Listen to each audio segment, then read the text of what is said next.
Dari kampus menuju jalan raya, mahasiswa kembali bergerak menyatukan suara.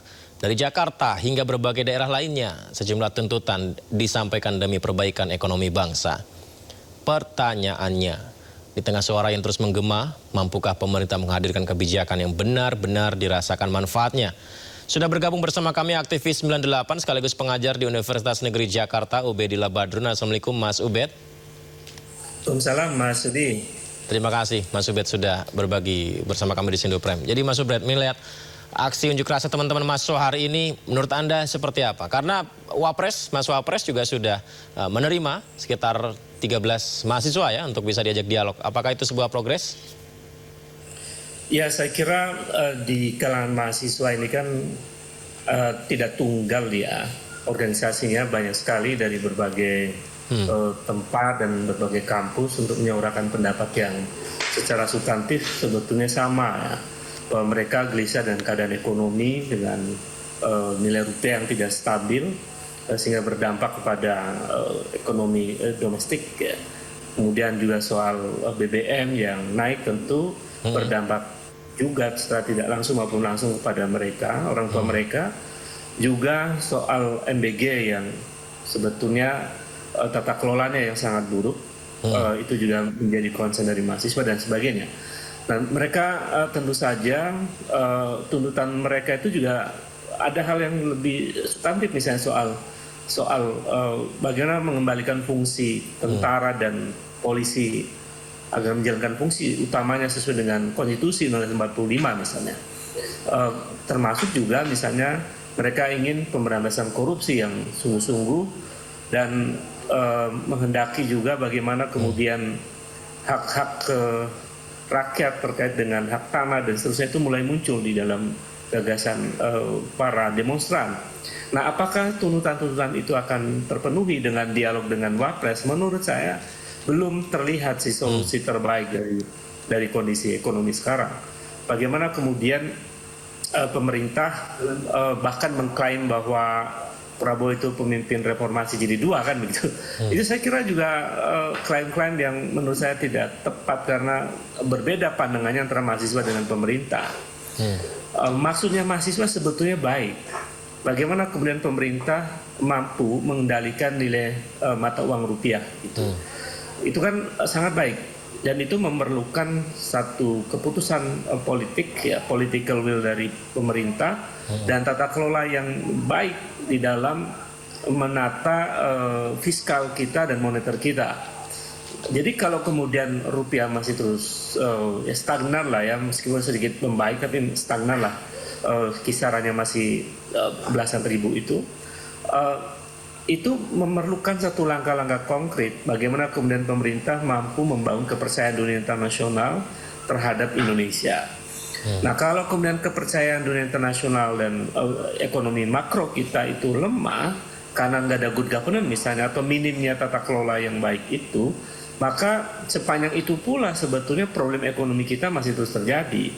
Jadi dialog dengan Wapres itu belum solusi karena dialog kan baru bertemu.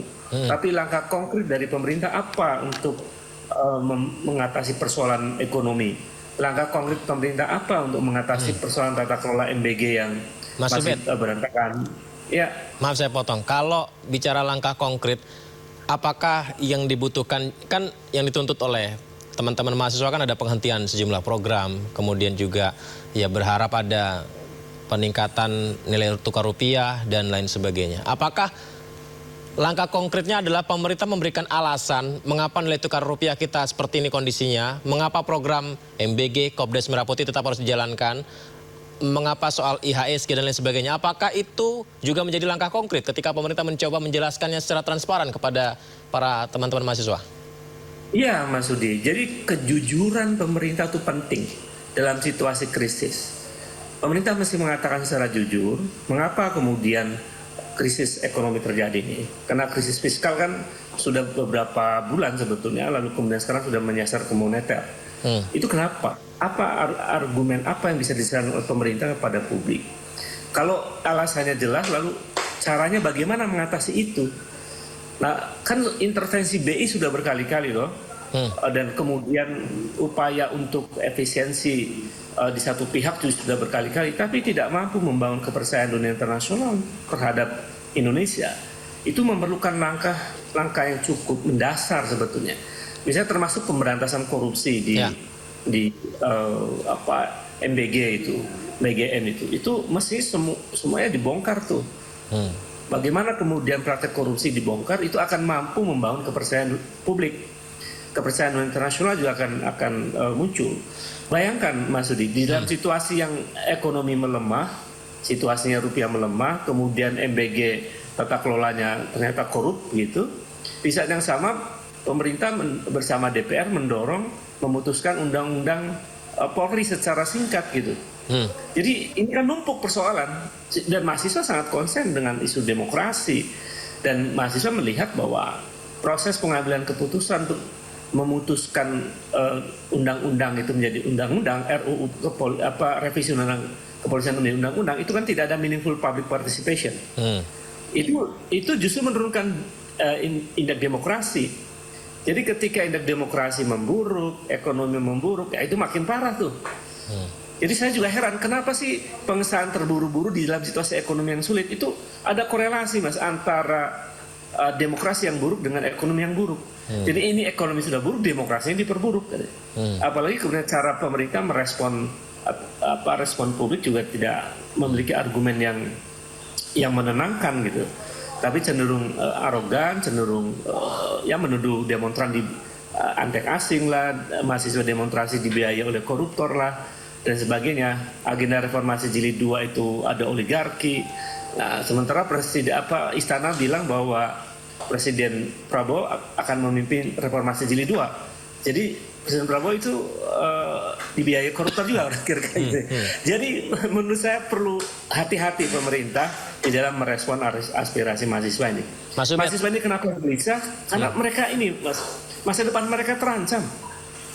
Mereka nggak mau situasi memburuki terus berlarut-larut. Nah, karena itu pemerintah mesti serius untuk mengatasi masalah ini. Mas Ubed, saya ingin minta ditanggapi soal bagian yang ini Mas Ubed. Ketika Kejagung menangkap bahkan ex-kepala BGN, wakil kepala BGN, ditahan, dijadikan tersangka. Kemudian Kejagung juga merilis beberapa kali temuan mereka, ada triliunan rupiah yang dipajang di sana.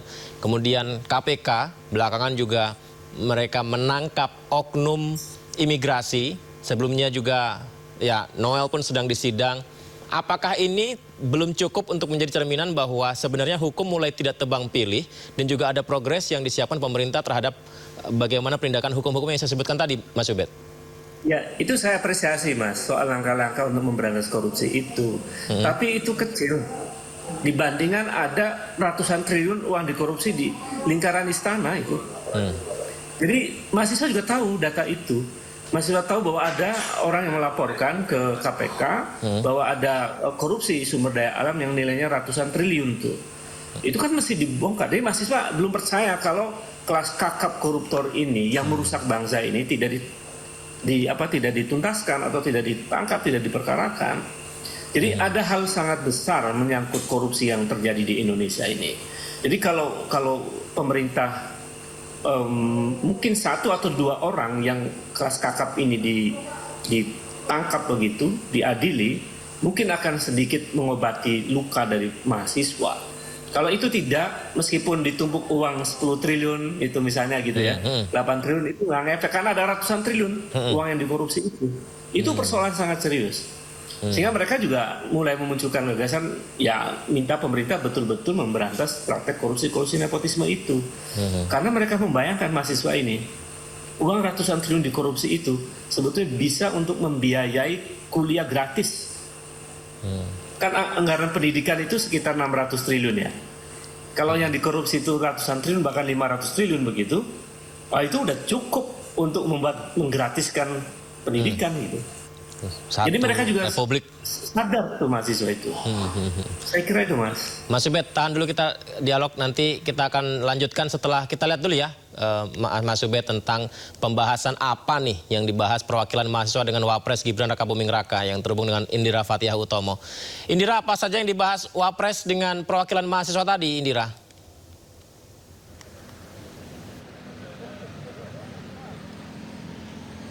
Ya, selamat malam Yudi dan juga pemirsa. Memang tadi untuk perwakilan mahasiswa dari Universitas Bung Karno yang sebelumnya melaksanakan aksi unjuk rasa di depan patung kuda ini telah diterima oleh Wapres Gibran Rakabuming Raka di kantor Wakil Presiden. Dan untuk tadi diterima itu sekitar pukul 17.25 sebanyak 15 perwakilan mahasiswa yang diterima. Dan hasil dari pertemuan tersebut tadi dari pihak perwakilan mahasiswa mengatakan ada beberapa tuntutan. Yang pertama, membekukan sementara program makan bergizi gratis, kemudian mengalihkan efisiensi anggaran ini untuk biaya operasional pendidikan ataupun UKT. Kemudian mendesak otoritas moneter begitu untuk menstabilkan harga rupiah dan meminta pembatalan kenaikan harga BBM khususnya untuk Pertamax. Dan mahasiswa tadi juga mengatakan setelah pertemuan ini nantinya memberikan waktu begitu kepada pihak pemerintah selama 5 kali 24 jam untuk melakukan tindak lanjut dari aksi unjuk rasa mahasiswa begitu. Dan tadi kami juga sempat mendapatkan penjelasan dari pihak staf khusus Wakil Presiden begitu, dan dari mereka sendiri mengatakan untuk waktu 5 kali 24 jam itu memang tidak ada kesepakatan antara kedua belah pihak, baik dari pihak Wakil Presiden maupun juga dari mahasiswa. Dan untuk pertemuan hari ini memang sepenuhnya untuk menampung aspirasi dari masyarakat yang nantinya akan ditindaklanjuti sesuai dengan evaluasi ke depannya. Seperti itu Yudi, saya kembalikan di studio. Baik, terima kasih Indira laporannya. Kita lanjutkan dialog kita, Mas Ubed. Tadi ada 4 sepertinya ya. Yang pertama bekukan MBG, UKT kalau tidak salah ya. Kemudian stabilkan rupiah dan berkaitan dengan BBM Pertamax. Bagaimana Mas Ubed Anda melihatnya? Iya, kan itu jelas tuh mahasiswa minta agar MBG itu dimoratorium atau dibekukan, ya, diberhentikan. Itu sebetulnya dampaknya besar untuk membuat fiskal kita lebih sehat, lebih punya daya tahan. Jadi kalau moratorium itu berhenti saja misalnya selama 1 tahun bahkan 2 tahun begitu, mungkin hanya beberapa proyek di daerah tertinggal yang masih terus dijalankan, itu sangat memungkinkan ada terjadi apa namanya daya tahan fiskal, mungkin agak sedikit ada energi lah begitu ya. Tapi yang sulit memang otoritas moneter mampu nggak untuk menstabilkan nilai mata uang rupiah itu yang sebetulnya cukup sulit, dan itu butuh langkah-langkah sangat berani dan sangat konsisten dengan regulasi yang ada di Republik ini. Jadi beberapa negara itu juga melihat masalah kita itu kan sebetulnya karena tidak ada kepastian hukum dalam soal ekonomi juga, Mas. Jadi itu juga pentingnya. Tadi mahasiswa mengusulkan tuh kalau kemudian MBG itu di moratorium, uangnya itu bisa dipakai untuk meringankan beban UKT mahasiswa. Itu saya kira juga bisa dipikirkan oleh pemerintah. Nah, yang lain nampaknya berat ya buat pemerintah untuk bisa mengambil keputusan, kecuali berani ya. Saya melihat ada kecenderungan pemerintah masih belum berani untuk mengambil keputusan mendasar dalam memenuhi tuntutan mahasiswa itu. Padahal tuntutannya rasional kan, tuntutannya bisa kita perdebatkan secara rasional dan kita bisa mengerti mengapa mahasiswa menuntut beberapa hal penting itu. Mas Ubed, ini kan banyak mahasiswa yang hadir ya, kami lihat sebagai akademisi lah ya Mas Ubed ya. Tapi begini, apakah secara umum para akademisi memahami bahwa memang harus ada perubahan besar untuk memperbaiki keadaan, atau memang ada akademisi yang sepertinya masih mengapresiasi secara keseluruhan apa yang dilakukan oleh pemerintah? Kalau saya sih melihat Mas Udi ya, Indonesia ini sudah rusaknya parah sebetulnya. Karena terutama korupsi. Itu ratusan triliun di korupsi itu kita semua nggak habis pikir, kenapa bisa sampai serusak ini. Sementara alamnya sudah rusak, kekayaan alam kita sudah menipis dan sebagainya. Jadi kita sih melihat bahwa ada kerusakan sistemik. Kami menemukan data-data yang mengerikan ya dari praktek kekuasaan yang sebetulnya harus diakhiri. Karena itu sebetulnya karena rusaknya itu sistemik dan parah, bahkan beberapa teman menyebutnya ini sudah isinya para maling begitu ya. Kekuasaan ini dan sudah berlangsung lama. Maaf saya sebutkan itu karena hasil diskusi ya. Itu menunjukkan bahwa karena rusak yang begitu sistemik dan mendasar, perlu ada langkah-langkah yang sangat mendasar, perlu ada perubahan besar. supaya memberi efek jerah bagi mereka para penjahat itu yang berlindung di balik kekuasaan, agar mereka tidak melakukan hal yang sama. Sebetulnya generasi Z ini sangat responsif ya, dan mereka ingin, udahlah berubahlah, jangan main-main lagi ngelola negara, jangan cawe-cawe lagi ngelola negara ini urusan 280 juta orang. Sementara rakyat susah cari uang, malah elit penguasa, misalnya sebagian elit penguasa melakukan praktek korupsi. Itu kan kontradiksi. Bagaimana mahasiswa tidak mengekspresikan ininya ya, kekesalannya begitu. Karena di satu sisi orang tua mereka susah cari uang, tapi di sisi lain di elit kekuasaan banyak yang korupsi. Itu kontradiksi itu yang kemudian menimbulkan ketegangan sosial di kalangan masyarakat ya. Dan mahasiswa tentu dengan adanya penindakan hukum yang dilakukan saat ini, Mas Ubed, artinya apakah jangan-jangan masih ada tangan kotor yang bergerak di sini? Ya, kita ingin sebetulnya aparat penegak hukum ya, pemerintah termasuk memetakan dengan jeli, dengan clear bahwa ini loh yang melakukan pelanggaran besar-besaran dalam praktek korupsi itu jaringannya seperti apa, pola korupsinya seperti apa. Itu kan ada pola. Kalau dalam studi sosiologi korupsi itu kelihatan tuh. Jadi pola korupsi itu seperti apa? Ini ada opportunity, ada peluang, ada regulasi, ada aktor kan begitu. Lalu ada budaya organisasinya. Itu semua berkelindan membuat praktek korupsi yang makin merajalela itu. Itu pemerintah mestinya bisa cukup banyak alat untuk bisa memetakan pola-pola korupsinya itu. Jadi penyakit paling parah di Indonesia itu adalah korupsi itu. Nah, yang berikutnya soal penegakan hukum, kita juga skornya, indeks penegakan hukum kita hanya 0,5 itu. Jadi memang rendah ya. Sementara untuk membangun kepercayaan pasar itu kan diantaranya penegakan hukumnya harus jelas. Kalau kemudian penegakan hukumnya masih ragu untuk memberantas korupsi misalnya, maka pada titik itu pasar juga masih ragu. Jadi ini sebenarnya momentum ya. Kita bisa berterima kasih pada mahasiswa yang mendorong perubahan besar itu. Ini mestinya dijadikan pemerintah momentum untuk melakukan langkah-langkah lebih mendasar dan lebih konkret untuk menata ulang Republik ini. Tapi kalau pemerintah tidak merespon sungguh-sungguh dari aspirasi mahasiswa ini, saya tidak bisa membayangkan apa yang akan terjadi ya Mas Sudi ya. Karena mahasiswa nggak bisa dibendung. Kalau sudah meluas itu, dan sama dengan dalam studi-studi gerakan sosial itu, kalau kesadaran kolektif sudah meluas itu nggak bisa dibendung. Dan itu ya mungkin perubahan besar akan terjadi dalam versi yang lain.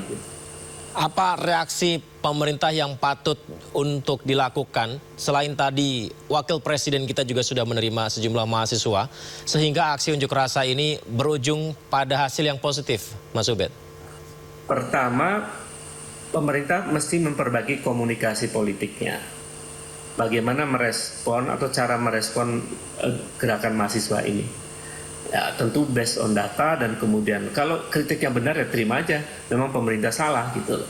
Jadi kemampuan menerima kritik itu penting. Bukan terus kemudian menyalahkan demonstran, di belakangnya ada macam-macam dan seterusnya. Fokus pada tuntutan mahasiswa, lalu kalau pemerintah salah, akui kesalahan itu.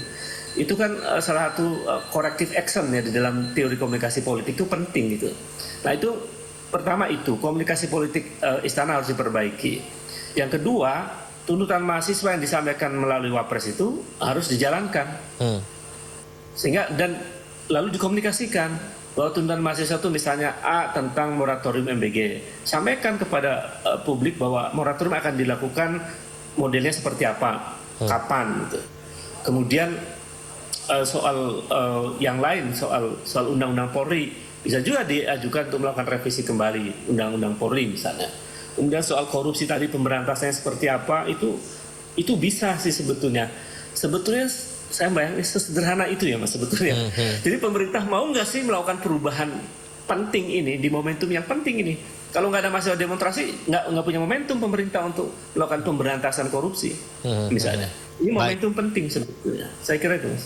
Momentum penting, aspirasi tersampaikan, pemerintah memberikan jawaban dan solusi yang diwujudkan. Mas Ubed, terima kasih ya. Izin nanti kita bisa berdiskusi kembali ya Mas Ubed ya. Ya, sama-sama. Sehat selalu Mas Ubed. Assalamualaikum.